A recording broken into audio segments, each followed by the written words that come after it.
नमो अरहंतारं नमो सिद्धारं नमो आर्यानं नमो वज्रायणं नमो लोये सवसागुणं शुद्धात्मान मणिकान्तं साधुमुत्तम मंगलम वंदे संदर्शं संदर्शप्रकाशकम् मंगलम भगवान वीरो मंगलम गौतम गणी मंगलम कुंद कुंदाद्यो जैन धर्मो सुमंगलम सर्वमंगल मांगल्यम सर्वकल्याणकारकम प्रधानम सर्वधर्मणां जैनम जयतु शासनम। सो निज भाव सदा सुखद अपनो करे प्रकाश, जो बहुविधि बहु दुखन की करे सत्यानाश। लीनात्मा बुद्धात्मैव परत्वेनैव चापरम अक्षयानंत बोधाय तस्मै सिद्धात्मने नमः।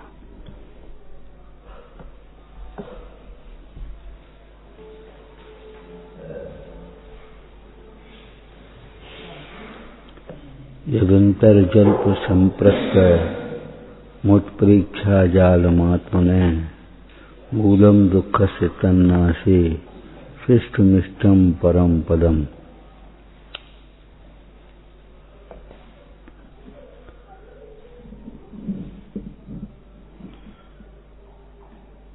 जितनी भी नाव डूबी हैं भीतर के पानी से डूबी हैं, ऊपर के पानी से नहीं। जितनी भी नाव डूबी, जहाज डूबा तो भीतर के पानी से। नाव रहे पानी में लेकिन नहीं डूबने पाएगी, किंतु नाव में पानी आया सबको सके डुबवाएगी।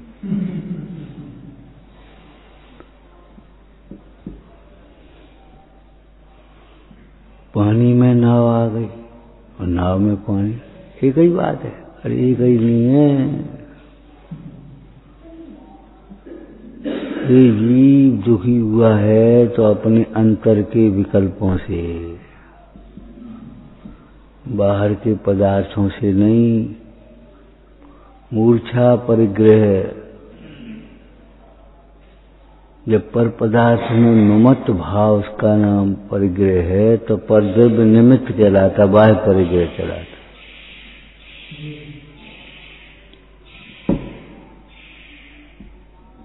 बड़ी सुंदर बात है।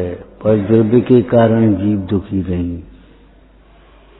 जब तुम्हें दुख का कारण परद्रव्य दिखाई दे, इसके कारण से हमें राग होता है, इसके कारण से हमारे परिणाम बिगड़ते हैं, इसके कारण से क्रोध होता है, इसके कारण से मान होता है, तब ये सोचना। पूज्यपाद स्वामी ने इस श्लोक में ये कहा, अंतर विकल्प से दुखी है परद्रव्य के कारण। और चर्चा की थी 2 दिन पहले, परद्रव्य दुख का कारण होता तो कोई सुखी नहीं हो सकता, क्यों परद्रव्य भी स्वद्रव्य की तरह अनादि अनंत है। उनके संयोग भले बदले लेकिन द्रव्य तो 6 रहते ही हैं, जहां की जहां। लोकाकाश में इतना भी एक भी प्रदेश ऐसा नहीं है जिसमें 6 द्रव्य न हो।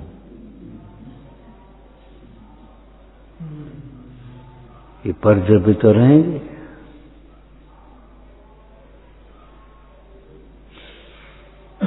और इन अंतर के विकल्पों के होने में परद्रव्य का दोष नहीं है।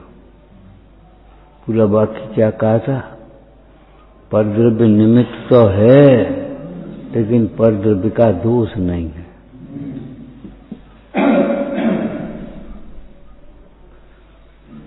इसलिए परद्रव्यों का त्याग करने की तो बात है, पर परिग्रह का त्याग तो करना, भोगों का त्याग तो करना, लेकिन उनके त्याग मात्र से ही शांति की आशा मत करना।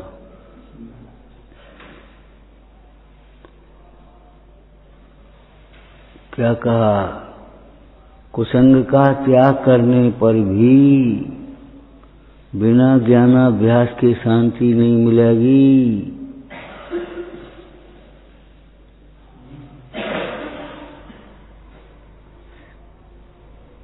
तुमने पुराण में पढ़ा होगा, उस राजा को चिंता होती थी, चिंता, राज मेरी बात कौन संभालेगा, ये चिंता होती। तो पुत्र नहीं है इसलिए चिंता होती है, हैं?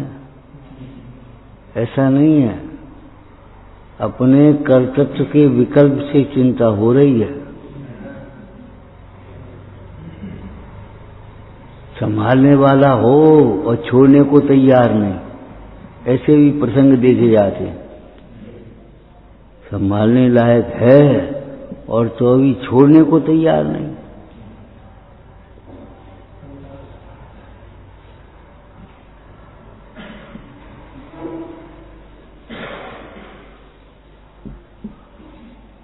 पर द्रव्य दुख का कारण हो तो नहीं छूट सकता,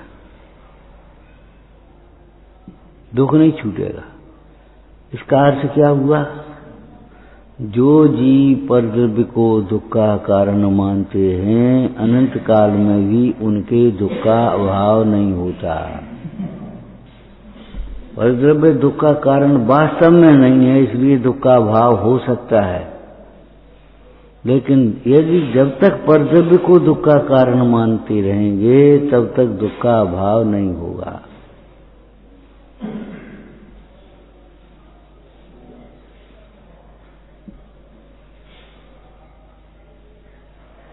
जो तेरे अंतर में विकल्प चलते रहते हैं, संकल्प विकल्प,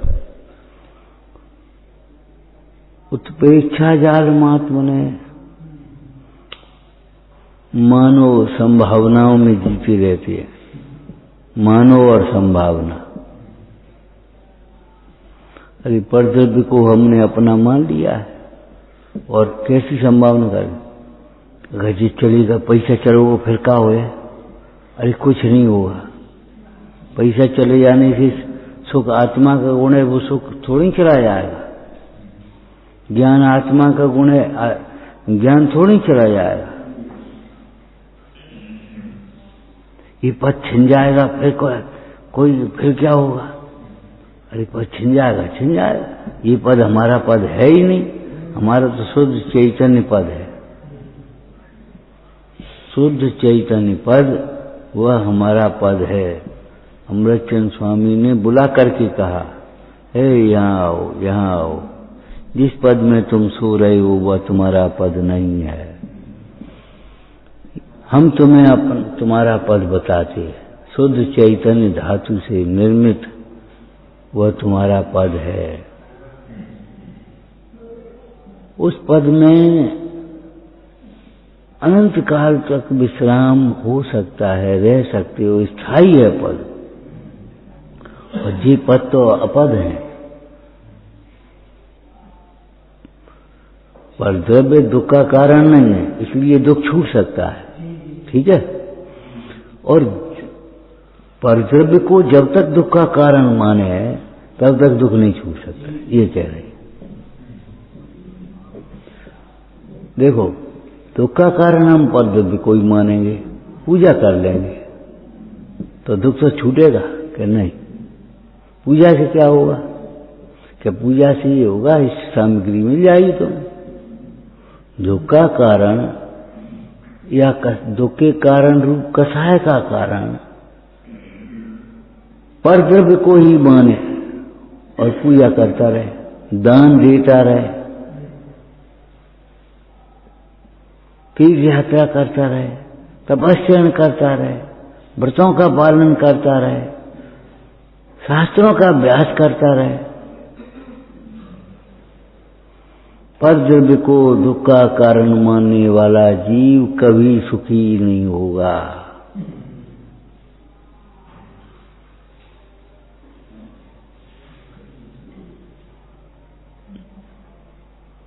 शास्त्र पढ़ने का तो यही फल हुआ, पर द्रव्य को दुख का कारण नहीं माने और पर द्रव्य को दुख का कारण मानता रहा। तो अब ये बता, शास्त्र पढ़ने से तुझे क्या लाभ होगा? तो क्या करे? फिर वही बात, क्या करे?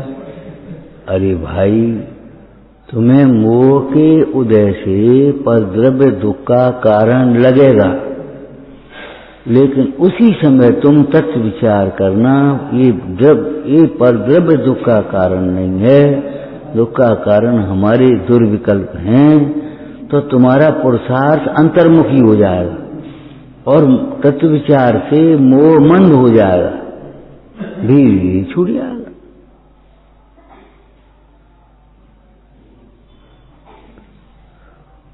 क्या करना? कोई मोह के उदय में परद्रव्य दुख का कारण लगेगा तो सही, लेकिन तब तुम उसमें विचार करना, पूज्यपाद स्वामी ने कहा है कि परद्रव्य दुख का कारण नहीं है, और उनकी बात सच्ची है, सत्य महाव्रत के धारी है, और दुख तेरा स्वभाव भी नहीं, परद्रव्य भी दुख का कारण नहीं और दुख तेरा स्वभाव भी नहीं है, इसलिए अब छूटेगा, छूट सकता है, स्वभाव नहीं है इसलिए छूट सकता है दुख। तो परद्रव्य दुख का कारण मानेगा तो तक कभी नहीं छूट सकता, और परद्रव्य के आश्रय से कभी नहीं छूट सकता।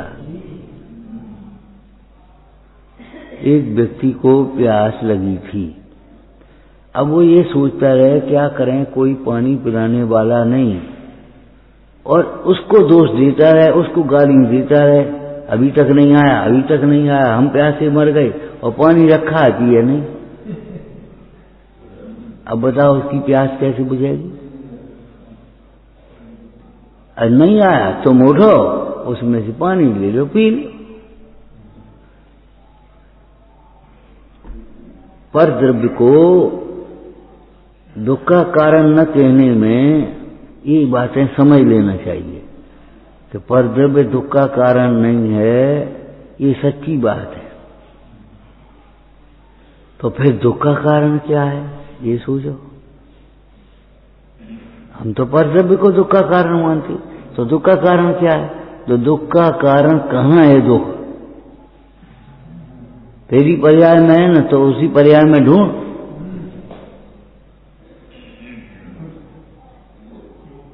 कि परद्रव्य दुख का कारण नहीं है तो कौन?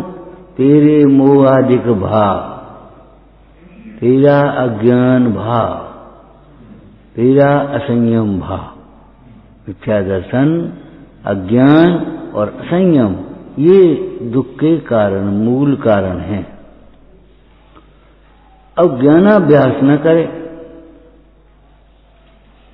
काय के लिए? ज्ञानाभ्यास भी करे तो पंडिताई के लिए करे, दूसरों को समझाने के लिए करे, तैयारी कर ले। 10 लक्षण में आना, अपने को प्रवचन करना, इसलिए 10 धर्मों की तैयारी कर लो। अरे मूल 10 लक्षण सुनाने के लिए 10 लक्षण के धर्मों की तैयारी कर रहा है। तेरा अहंकार तो देख, ये ज्ञान तुझे, इंद्रिय ज्ञान, 6 उपसमिक ज्ञान, ये तुझे अहंकार उत्पन्न करेगा। 10 लक्षण धर्म प्रकट करने के लिए ज्ञानाभ्यास कर। 10 लक्षण धर्म प्रकट करने के लिए ज्ञानाभ्यास कर, 10 लक्षण धर्म सुनाने के लिए ज्ञानाभ्यास मत कर। परद्रव्य दुख में निमित्त तो है, इसलिए उसका त्याग कराया है, लेकिन परद्रव्य को त्याग करने मात्र से ही कोई सुखी होना चाहे, वह कभी सुखी नहीं हो सकता, उसका दुख कभी दूर नहीं हो सकता।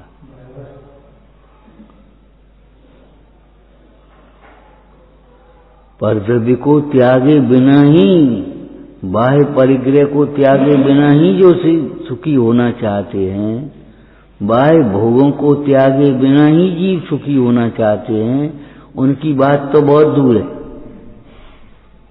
यहां तो उसके भीतर की बात कह रहे कि परद्रव्य को त्यागने मात्र से कोई सुखी होना चाहे तो नहीं होगा बिना ज्ञानाभ्यास के।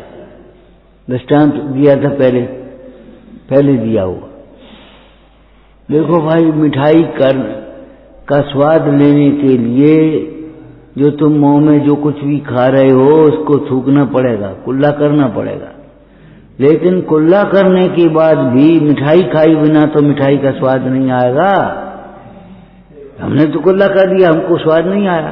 कि तुमने कुल्ला तो कर दिया, जो खा रहे थे वो तो थूक दिया, ठीक है, लेकिन अब मिठाई कहाँ खाई? अरे तुम्हें कर्तव्य का त्याग कराया, घर का त्याग कराया, परिग्रह का त्याग कराया, भोगों का त्याग कराया, विवाह का त्याग कराया, व्यापार का त्याग कराया, व्यवहारों का त्याग कराया, ठीक है, तुमने त्याग कर दिया और सुख तो नहीं मिला। क्या सुख कहां से मिल जाता? सुख कहां से मिल जाता? तुमने कर्तव्य का त्याग करने के बाद ज्ञानाभ्यास करना चाहिए, ज्ञानाभ्यास तो नहीं किया, स्वद्रव्य का आश्रय तो नहीं किया।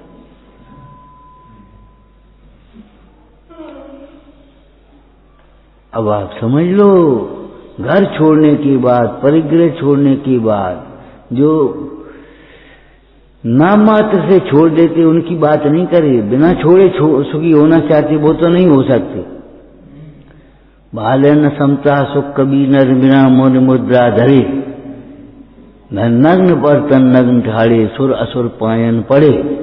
लेकिन कोई नग्न माने पर्वत और नग्न माने नग्न, पर्वत पर नग्न होकर के भी खड़ा हो जाए और भेद ज्ञान का अंतरंग में अभ्यास न करे तो वो तो भी सुखी नहीं होगा, ये कह रहे। उपदेश ऊंचा चढ़ने के लिए है, बैलेंस के लिए है।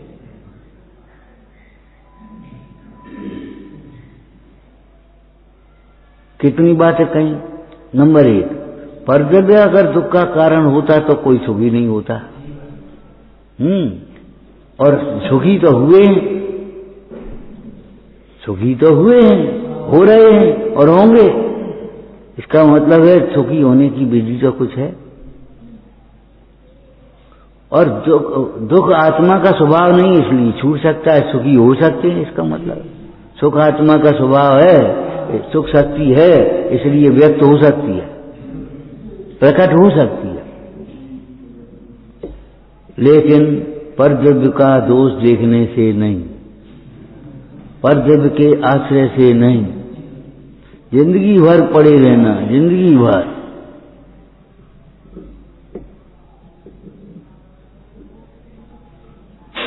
कभी कभी दुख इतना मंद हो जाता है कि हमें पता ही नहीं पड़ता हम दुखी है। कभी कभी रोग इतना मंद होता है, रोगी को लगता है अब तो हम ठीक हो गए, और अगर वो ठीक हो गए ऐसा मान करके औषधि सेवन छोड़ देता है तो वह पुनः बीमार पड़ जाता है। ऐसे ही इस जीव को थोड़ी सी मंदता हुई और इस जीव ने सोच लिया हमें तो राग है ही नहीं, हमें तो मोह है ही नहीं, हमें तो अज्ञान है ही नहीं, हमें तो दुख है ही नहीं। अरे भाई राग है तो तकलीफ होना चाहिए, कि हमें कोई तकलीफ नहीं, वाह हमें कोई तकलीफ नहीं। ये तुम्हारी भ्रांति इसलिए है, तकलीफ नहीं है, तुम्हें इंद्रिय सुख की अनुकूलताएं अभी बैठी हैं, इसलिए तकलीफ नहीं लग पड़ी। और जब पाप का उदय आया और इंद्रिय सुख की अनुकूलताएं गईं, थोड़ी तकलीफ फिर चालू हो जाएगी।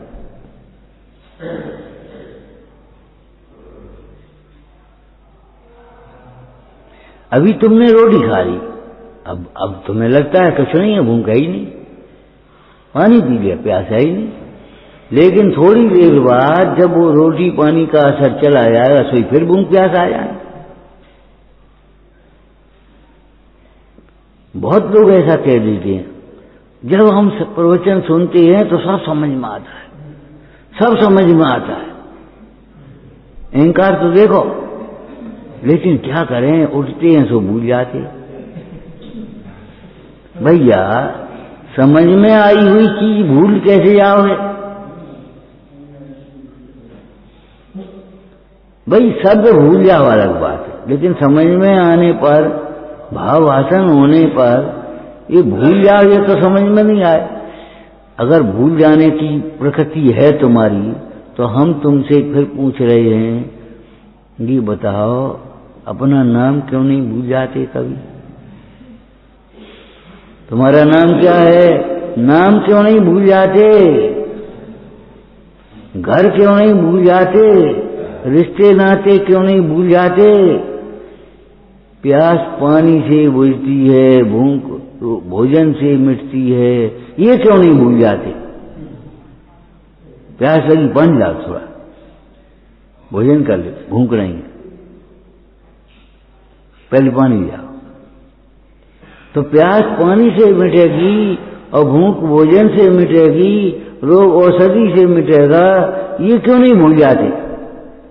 ये मिथ्यात्व के संस्कार कितने गहरे पड़े हैं, भूले ही नहीं, अपना नाम ही नहीं भूले।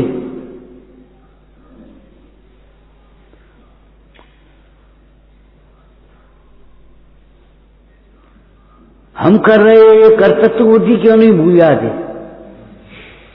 ये क्यों नहीं भूल जाते कि हम कर रहे? बता, तुम्हें तो लगता हम कर रहे? हमें 2 साल हो गए, गद्दी हम ही लगाते हैं, कोई नहीं हो तो बस हम, बस लोगों को यही नहीं, रेडीमेड बैठ गए बस आकर, बड़े एहसान से गद्दी हम लगाते हैं।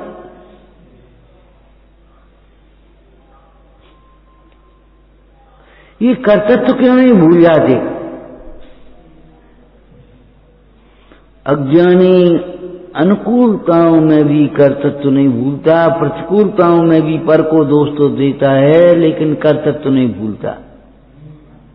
क्या करें, हमने तो बहुत सोची थी और हमने बड़ी सही प्लानिंग की थी, लेकिन इन्होंने सब गड़बड़ कर दी, गलती दूसरे पर थोप दी।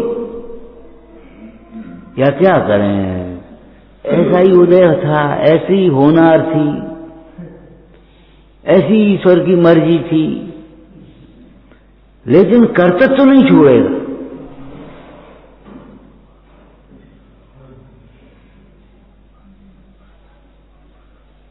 पिताजी कुछ नहीं छोड़ गए थे, ये हमने कमाई है, हमने कमाई है।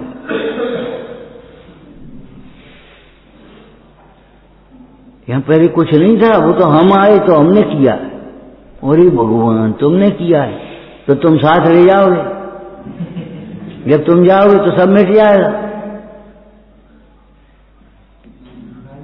विचार करो, पर द्रव्य दुख का कारण नहीं है, इसलिए पर द्रव्य के त्यागे बिना तो दुख नहीं मिटेगा, त्याग करने पर भी ज्ञानाभ्यास के बिना नहीं मिटेगा, ये कह रहे।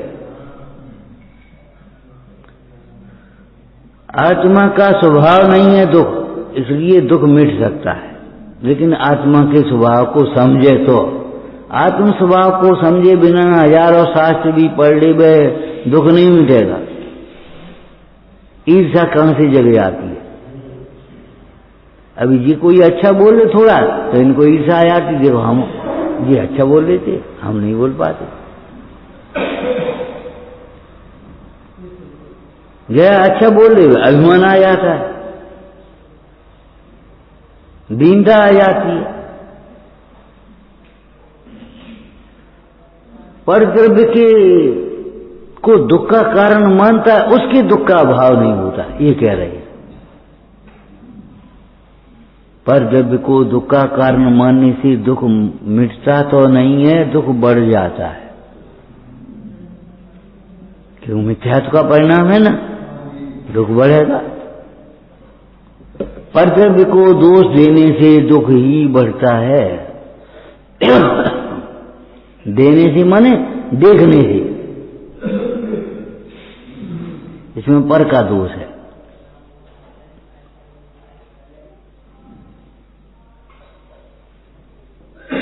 अपने मिथ्या संकल्प विकल्पों का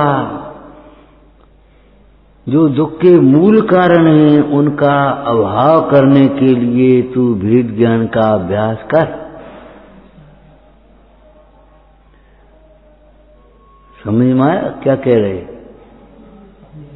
हाँ, पूज्यपाद स्वामी कहते देखो भैया, पर द्रव्य को अपना दुख का कारण मानते मानते तो जिंदगी चली गई, और जाने कितनी जिंदगी चली गई। लेकिन अपरद्रव्य को दुख का कारण मानना छोड़कर उनके प्रति माध्यस्थ भाव रखते हुए अपनी रास्ता पे चलो। जब आप सड़क से निकलोगे, कोई रो रहा होगा, कोई गा रहा होगा, कोई बीच में खड़ा होगा, कोई इधर होगा, कोई उधर होगा, कहीं पत्थर पड़ा होगा, कहीं पानी बह रहा हो नाली में। अब क्या करें, ये सब होगा, तुम अपनी रास्ता निकल जाते हो।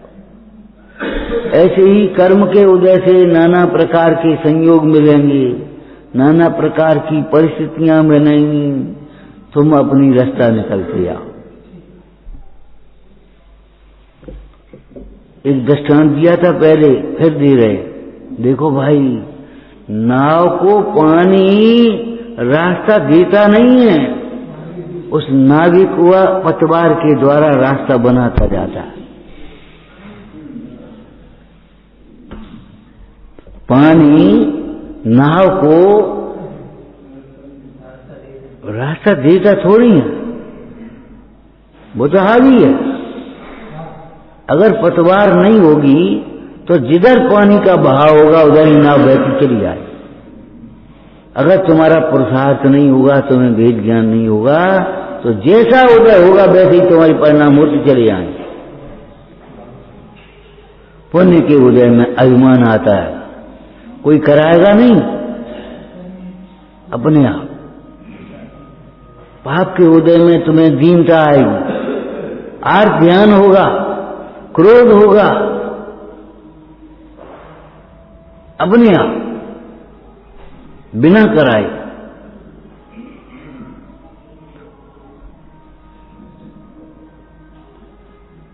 नाविक और पतवार की यही तो उपयोगिता है। वो पानी को चीरते हुए रास्ता बनाती है, नाव आगे बढ़ती जाती। तुम्हारी नाव आगे कैसे बढ़ेगी? उदय को चीरते हुए रास्ता बनाते आओ।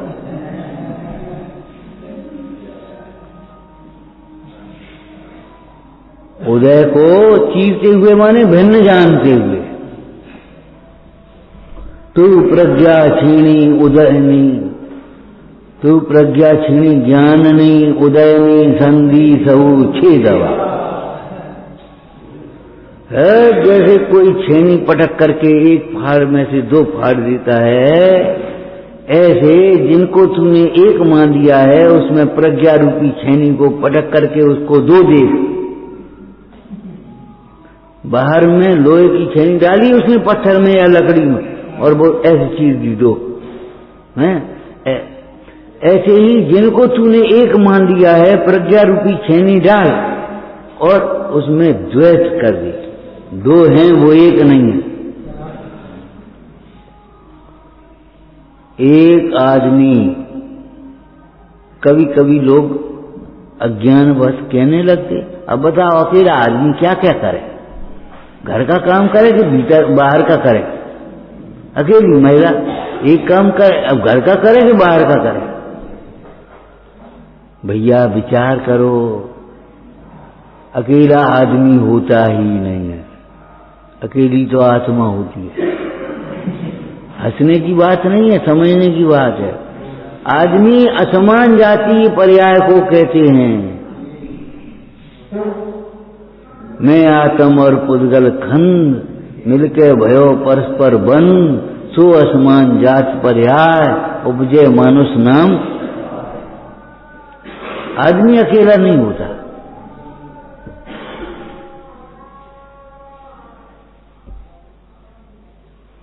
अरे आदमी तो अकेला होता ही नहीं है, एकत्व की अनुभूति करने वाला भी अकेला फिर नहीं होता, जन्म धारण नहीं करता फिर। एकत्व की अनुभूति करने वाला अकेला नहीं होता। क्या मतलब हुआ? व्यवहार न्याय का कथन है अकेला नहीं होता, अकेला ही होता है एकत्व की अनुभूति करने वाला। लेकिन व्यवहार न्याय से अरे इतने पंच परमेष्ठी तो हैं। कहा था तुम्हें, कभी अपने को अकेला देख भूलो मत और कभी अपने को अकेला देखो मत। कभी अपने को अकेला मत समझो, अकेला समझ करके डरो मत, दुखी मत हो। अरे अब हम अकेले हैं, कैसे जाएंगे, कैसे चलेंगे, कैसे करेंगे। अब बता, कोई आओ ही नहीं, अब अकेले स्वाध्याय कैसे करें। अच्छे हैं, जैसे भीड़ में करते हो तैसे अकेले में करो।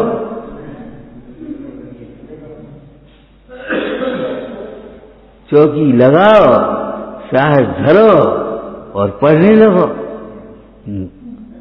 अंतर में विचार करने लगो। कोई आ जाए तो नेक जोर से पढ़ ले।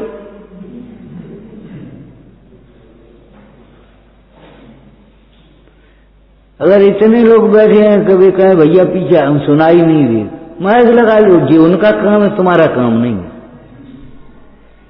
सवेरे भी कहा था हमने, अगर प्रवचन नहीं छूट पाए तब तक भी गुरु तो छोड़ देना और निर्देशन छोड़ देना, बोझा मत लेना।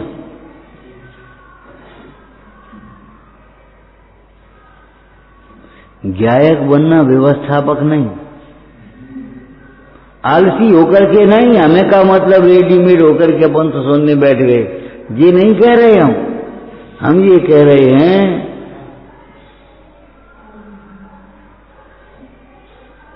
व्यवस्थाओं का बोझ अपने माथे मत रखना।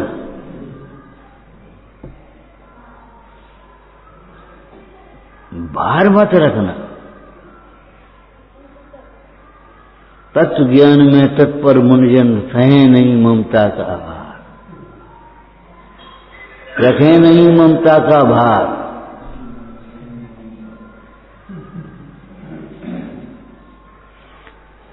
परद्रव्य दुख का कारण नहीं है, और जिद करके जो परद्रव्य को दुख का कारण मानते हुए कभी सुखी नहीं होते।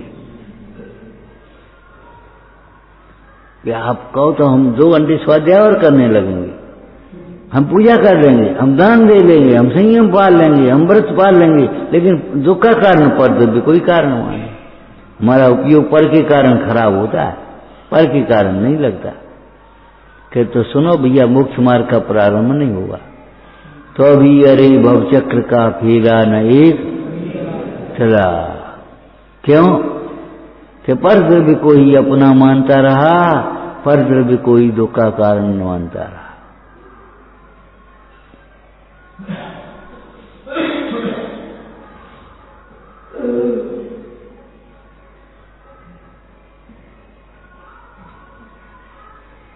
अभी अभावों की चर्चा चल रही थी, एक बात समझ लेना, ये अभावों का ज्ञान कभी डिप्रेशन की ओर नहीं जाने देगा। तो निराश, पहले धर्म नहीं किया तो अब कर सकते हो, और अभी कोई समस्या है, उलझन है तो आगे कर सकते हो। श्रद्धा तो करो, कम से कम श्रद्धा तो करो, आगे कर सकते हो। लेकिन पर के आश्रय से नहीं, अत्यंता भाव, किसी पुद्गल के आश्रय से नहीं। पुद्गल में पुद्गल से लाभ हानि नहीं होती, पुद्गल से जीव में तो लाभ हानि होती ही नहीं, पुद्गल से पुद्गल में लाभ हानि नहीं होती। इतनी बढ़िया गोली थी, इतना लाभ हो गया, एक गोली खाते ही ठीक हो गए। अरे तुम्हारा कैसी बातें कर रहे हो, कैसी बातें कर रहे हो। हम ये कह रहे कितनी पावरफुल गोलियां बना लें, जब तक अंतर के वो दोष, आयुर्वेद वाले दोष बता रहे, बात पित्त कफ वाले, जब तक उन दोषों का समन नहीं होगा तब तक दर्द नहीं मिटेगा। कितनी पावर, थोड़ी देर को उतनी, जब तक गोली का असर है तब तक मालूम नहीं पड़ता था, दर्द होता नहीं कि दर्द मालूम नहीं पड़ता। दर्द तो उतनी टाइम में मिटेगा, ये ध्यान रखना।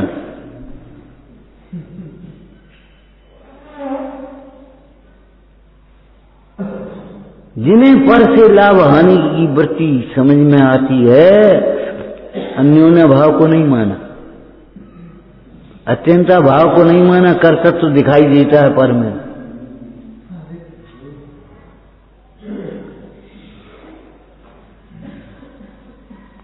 और ये बड़ी गहरी चलती रहती हैं मान्यताएं,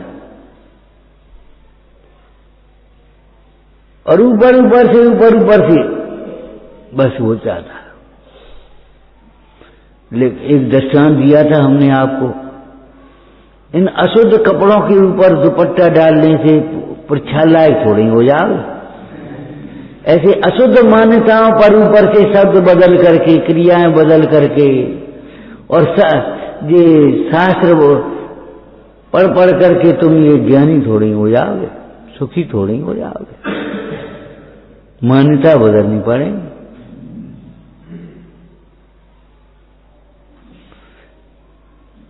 अगर तुम्हें प्रक्षाल लायक होना है तो ये कपड़े भाई साहब बिल्कुल पूरे उतारने पड़ेंगे। एक चड्डी भी रहेगी तब तक नहीं बनेगी बात। एक अशुद्ध चड्डी सारे कपड़ों को अशुद्ध कर देगी, वे भी अशुद्ध हो जाएंगे। एक परद्रव्य को अपना मानना, एक कार्य का भी कर्ता मानना, एक की चिंता ही तुम्हारी सारी चिंतन को विपरीत कर देगी। क्या कह रहे? एक चिंता भी समाधि बिगाड़ देगी तुम्हारी, समाधि बिगाड़ देगी। पानी के सरोवर में एक कंकड़ी फेंको, उसमें भंवर उठने लगती है, लहरें उठने लगती है। एक कंकड़ी डालने,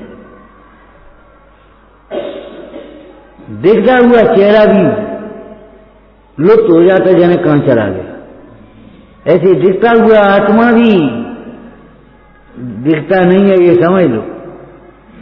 नहीं दिखेगा, नहीं दिखता हुआ दिखेगा नहीं, और दिखता हुआ भी फिर लुप्त हो जाएगा। मतलब ज्ञान नहीं है तो होगा नहीं, और ज्ञान है तो नष्ट हो जाएगा। संपदा नहीं है तो होगी नहीं, और संपदा है तो नष्ट हो जाएगी पुण्य के बिना।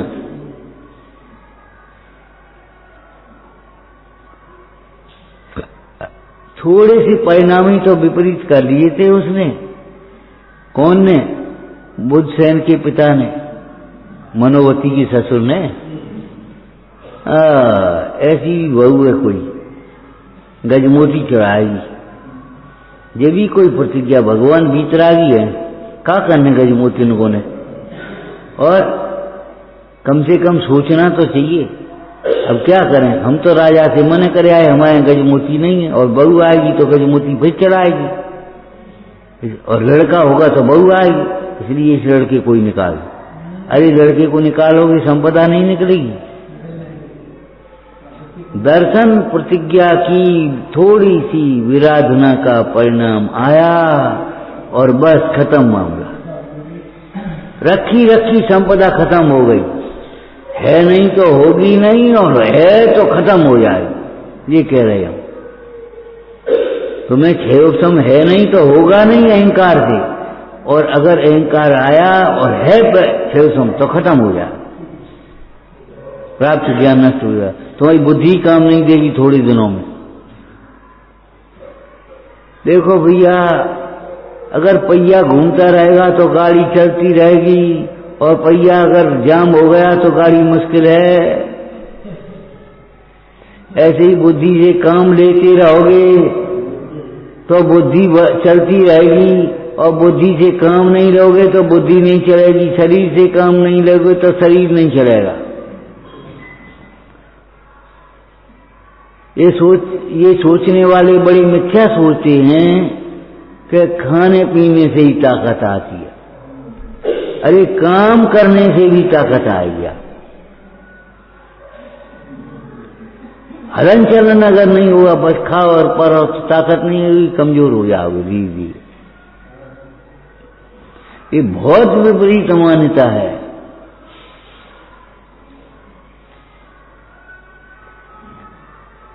मूल गाथा, मूल श्लोक क्या चल रहा है? हे भाई, तेरे दुख का कारण कोई परद्रव्य नहीं है। ये बहुत बढ़िया बात है, प्लस पॉइंट है। तेरे दुख का कारण परद्रव्य होता तो कभी सुखी नहीं होता। तेरे दुख का कारण तेरे मिथ्या संकल्प विकल्प हैं। जब मिथ्या संकल्प विकल्पों से दुखी होता है तो परद्रव्य निमित्त होता है, इसलिए उनका त्याग तो कराया। जैसे बादाम का बाहर का छिलका तोड़े बिना बादाम भिगोया नहीं जाएगा, भीतर का छिलका निकलेगा नहीं, और तोड़ने पर भी जब तक भिगोएंगे नहीं तब तक भीतर का छिलका नहीं निकलेगा। ऐसे ही बाह्य परिग्रह का त्याग किए बिना तो दुख दूर नहीं होगा, लेकिन बाह्य परिग्रह का त्याग करने के बाद भी यदि हम तत्वाभ्यास नहीं करेंगे, वेद ज्ञान का अभ्यास नहीं करेंगे तो दुख दूर नहीं होगा।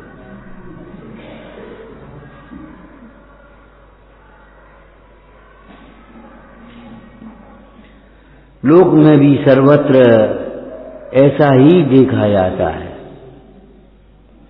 बाहर के छिलके को दूर करके अंतर के छिलके को दूर करने के लिए अलग से पुरुषार्थ करना है। बताओ, आपको नहीं करना है, भिगोना पड़ेगा।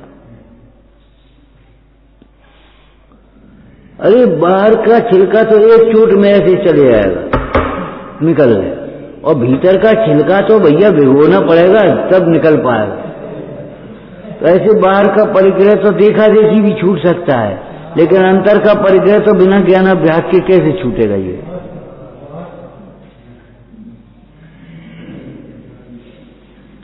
अंतर का परिग्रह जानते हो? मिथ्यात्व, क्रोध, मान, माया, लोभ, हास्य, रति, रति, शोक, भय, जुगुप्सा और 3 प्रकार के वेद, 14 प्रकार का अंतरंग परिग्रह और 10 प्रकार का बहिरंग परिग्रह, 24 परिग्रह है ना।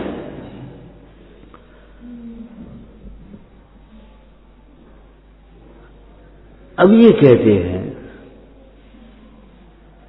कपड़े में साबुन क्या करता है? साबुन पानी क्या करता है? केवल मैल को अलग करता है। सफेदी कहां से आती है, उज्ज्वलता कहां से आती है? अरे भैया, साबुन पानी कोई काले पेंट को सफेद नहीं कर देगा। सोचो, विचार करो, ये काला पत्थर है ना, इसको पाउडर डाल के धो दो पूरा सफेद, तो ये थोड़ी सफेद के संग में ये भी सफेद हो जाएंगे। अरे सफेद सफेद होगा, काला काला होगा, जो जिसका रंग है वो निकलेगा। ऐसे ही ये बाह्य परिग्रह और अंतरंग परिग्रह का त्याग होने पर जो तुम्हारा सुख स्वभाव है सो प्रकट होता है तो प्रकट होता है, नहीं है तो कहां से प्रकट हो?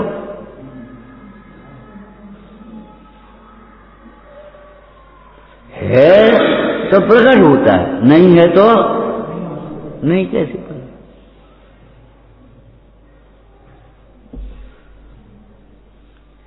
तेरे दुख के कारण।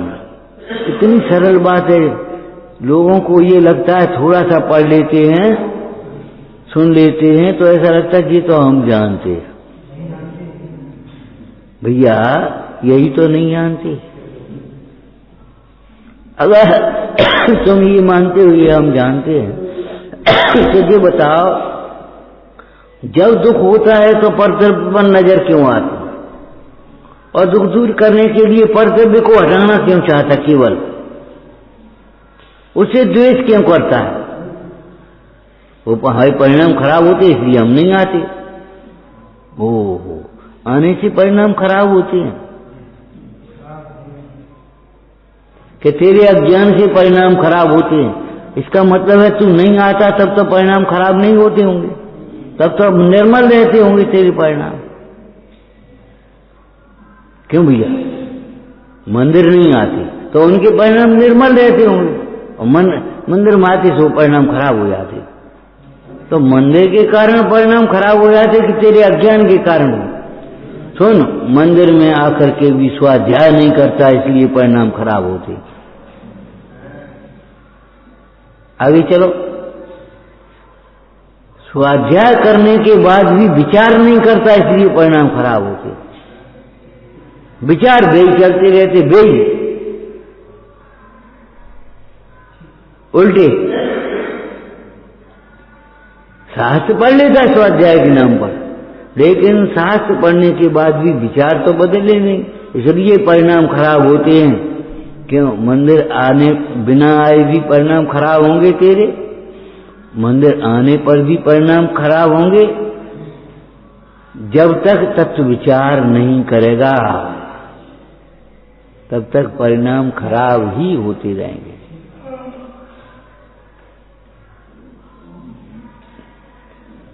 मूल कारण का अभाव होने पर कार्य का अभाव होगा। अंधकार का कारण प्रकाश न होना है, प्रकाश का कारण कोई प्रकाश का आश्रय सूर्य दीपक, अब वो जब तक नहीं जलेगा तब तक अंधकार रहेगा। ऐसी सुख का आश्रय अपना आत्मा, जब तक तुझे आत्म सन्मुखता नहीं होगी, आत्मदृष्टि नहीं होगी, तब तक तू दुखी ही होता रहेगा। पंडित जी ने क्या लिखा? परद्रव्य जबरन परिणाम नहीं बिगाड़ते। इस जीव के परिणाम परद्रव्य के बिना भी बिगड़ते हैं, और परद्रव्य नहीं हो तो भी बिगड़े, हो तो भी बिगड़े और नहीं हो तो भी बिगड़े। तुमने कभी देखा है? बहुत से लोग अकेले में बड़बड़ाते रहते, आने दो उसको और देखेंगे हम, और उसने ऐसा क्या किया, उसकी हिम्मत कैसे हो गई ऐसा करने की, अब हम आने दो हम देखेंगे, और है कोई नहीं। कहीं कवात है, कौन से लड़ रहे? कहू नहीं। आजकल तो क्या कहें, वो ऐसी ही दशा चलती है। और कोई सामने होने पर भी शांत रहता है, और कोई पीछे भी अकेला होने पर भी और बड़बड़ाता रहता है, द्वंद्व में फड़ा रहता है, अंदर द्वंद्व। परद्रव्य नहीं, परद्रव्य का लक्ष्य दुख का कारण है।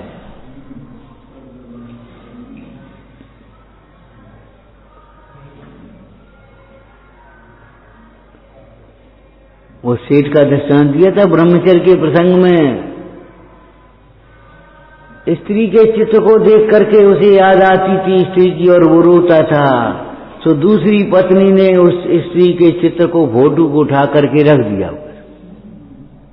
अब वो आया सो और रोने लगा। बोले क्यों?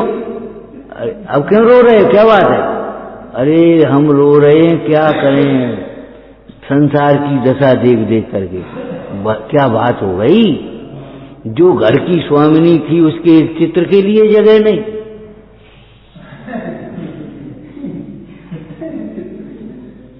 जो पूरे घर की स्वामिनी थी उसके एक चित्र के फोटो के लिए जगह नहीं। बोले नहीं नहीं ये बात नहीं है, फोटो हमने रख दिया, बक्से में रखा है, देखो सुरक्षित। फिर हटाया क्यों? कि तुम्हें उस फोटो को देख करके याद आती थी, तुम दुखी होते थे, रोते थे, इसलिए हमने हटा दिया। अरे मूल, वहां से हटाने से क्या होगा, यहां से तो हटे।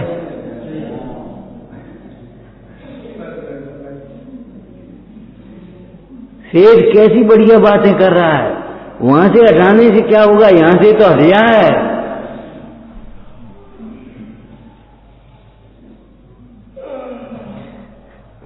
तन्ना से उन संकल्प विकल्पों का नाश होने से, तन्ना से सिस्टम इष्टम परमम पदम, जो सर्व जीवों को इष्ट है, जो शिष्ट है, जो सर्व जीवों को इष्ट है और शिष्ट है। एक शब्द सुना है तुमने, शिष्टाचार, एक अशिष्टाचार, एक शिष्टाचार। गुरुओं के आने पर भी बस अपना काम में लगे रहना, ये अशिष्टाचार है। गुरुओं के आने पर खड़े हो जाना, विनम्रता से बोलना, विनम्रता से नमन करना, ये शिष्टाचार है। ठीक है ना? अब ये बाहर की बात हो गई, अब ऐसे ही समझो। आत्मा के सन्मुख होने पर भी क्या हो, कुछ नहीं। आत्मा सुनते भी वैसे ही बैठे रहना, वैसे ही वही सोचते रहना, अब तो बहुत देर हो गई, सो हैं अब तो। हे आत्मा को सुनते हुए भी तो सोने की बात सोचते रहना, जाने की बात सोचते रहना, करने की बात सोचते रहना अशिष्टाचार है। आत्मा को सुनने पर महाप्रसन्न होना, मेढक की बात से नहीं समझने आने पर भी टकटकी लगा करके देखना, ये शिष्टाचार है। अवलोकन मात्र चिंतामणि रत्न की प्राप्ति होना, दरिद्री को अवलोकन मात्र से चिंतामणि रत्न की प्राप्ति हो रही है, ऐसी ये शिष्टा। दुनिया में जितनी शिष्टता है वो काय के कारण है, आत्मा के कारण, आत्मज्ञान के कारण। और जितनी अशिष्टपना है वो शरीर और भोगों में आसक्ति होने के कारण। शरीर में, भोगों में, पर्यायों में एकमेकपना मानने से अशिष्ट हो जाता है जी, फिर नहीं बोलता। अब कैसे बोले हम, ये छोटे हम बड़े, ये छोटे हम बड़े।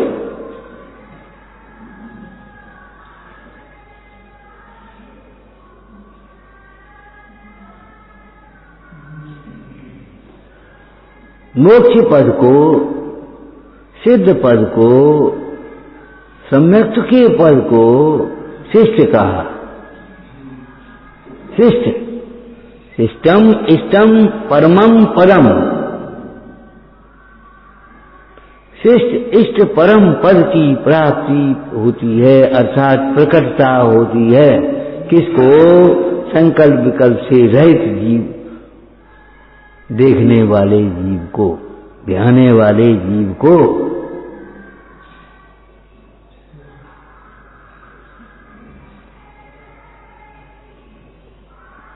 और नहीं तो संसार है। हे भव्य, तेरे दुख का कारण कोई और नहीं है, और दुख तेरा स्वभाव भी नहीं है। इसलिए पर को त्याग करके, पर से उपयोग हटा करके अपने स्वभाव को समझने से तू सुखी होगा ही होगा। नहीं होगा ऐसा नहीं, होगा ही होगा। उस आत्म स्वभाव को समझे बिना और कोई पदार्थ ऐसा नहीं है जिससे तृप्त हो सके, कोई भोग ऐसा नहीं है जिससे तृप्ति करे, कोई अनुकूलता ऐसी नहीं है जो तुझे सुखी करे, कोई वैभव ऐसा नहीं जो तुझे प्रभु बनाए, परमात्मा बनाए।